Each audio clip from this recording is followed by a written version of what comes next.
Good morning, good afternoon, good evening, everyone. This is Manyo Ronaldo presenting our final term MCO isometric room 3D model with materials and materials instances in Unreal Engine 5.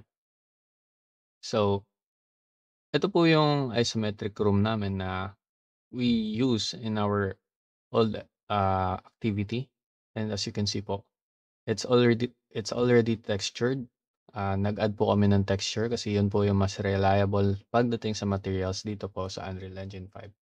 And gumamit po kami ng Pastel Master para po ma-adjust na rin yung kulay to darken or whiten. Here, as you can see, we're using the thing.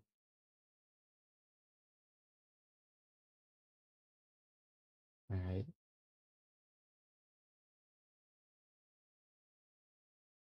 Here's a walkthrough on how we texture our models.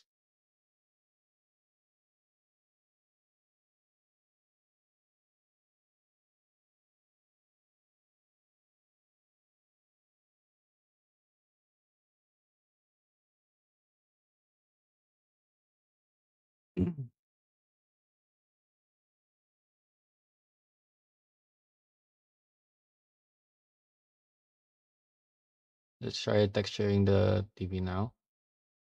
Yan.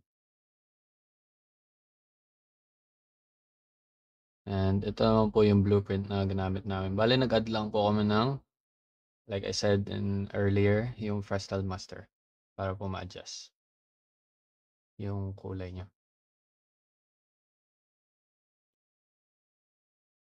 Yan.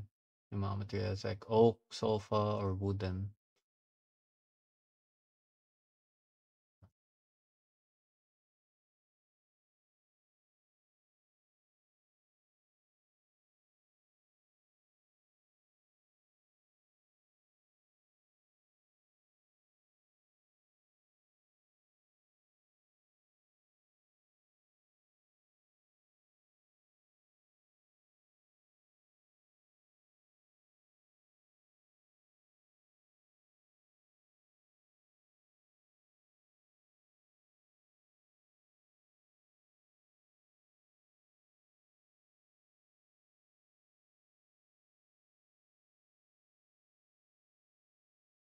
Thank you guys for watching. This is our walkthrough sa aming pagde-texture ng aming isometric room. Thank you, thank you.